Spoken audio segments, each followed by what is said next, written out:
कुछ लोगों द्वारा फैलाई गई नफरत इतनी ज़्यादा बढ़ चुकी है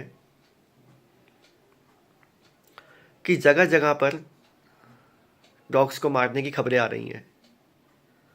तेलंगाना में 500 डॉग्स को जहर का इंजेक्शन देके मार दिया गया। नजफगढ़ में एक कुत्ते को फांसी लगा के मारा गया था। दिल्ली में ही एक कुत्ता था जिसको पेट्रोल छिड़क के आग लगा दी गई थी। सोचिए, ये बेचारे वो जीव है जिनके लिए कोई कानून है ही नहीं। इनको कोई भी जान से मार देता है और ये लोग आराम से खुला घूमते हैं।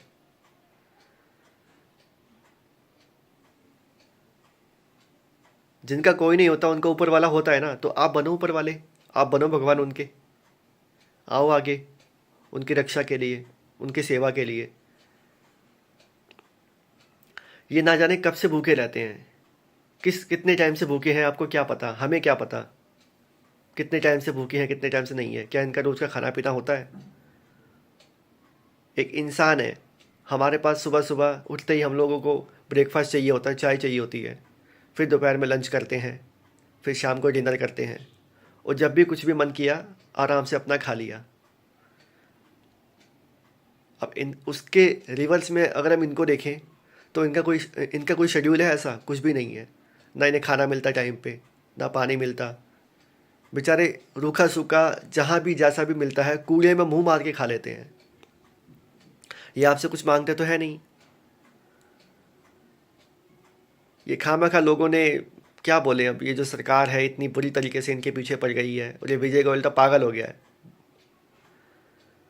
सुप्रीम कोर्ट भी ऐसे ऐसे सवाल मतलब जवाब दे रहा है कि इनको शेल्टर होम में बंद करो, ये है वो है।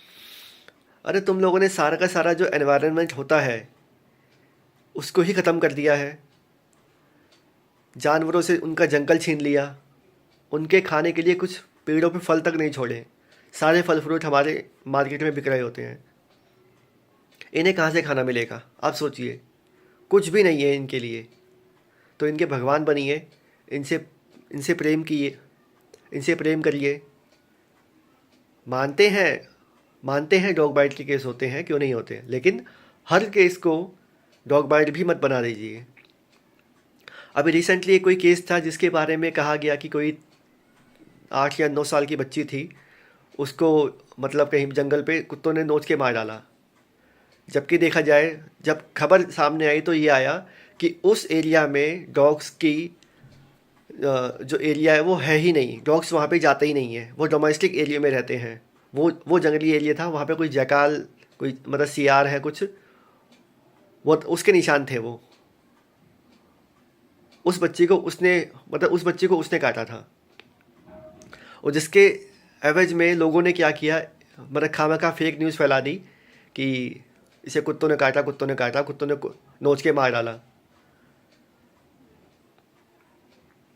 कई केसेस हुए हैं कि कहीं पे कोई एक कुत्ता किसी को काटता है तो पूरे हज़ारों लोग मिलके उस कुत्ते को के साथ साथ बाकी सभी कुत्तों को जान से मार डालते हैं।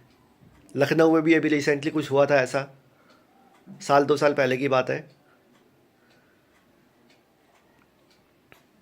ऐसा आप क्यों कर रहे हैं? आप कैसे मार सकते हैं किसी को? थोड़ी तो इंसानियत रखिए। और मेरा सवाल हमारी गवर्नमेंट से भी है कि क्या आपने कभी कोई ऐसा एक हेल्पलाइन नंबर बनाया?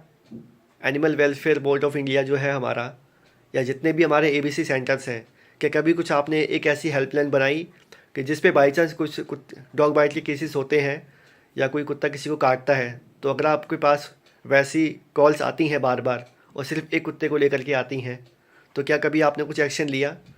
अगर आपको लगता है तो सिर्फ आप उसी कुत्ते को शेल्टर होम में रखिए कुछ टाइम तक के लिए, आप उसका बिहेवियर चेक कीजिए।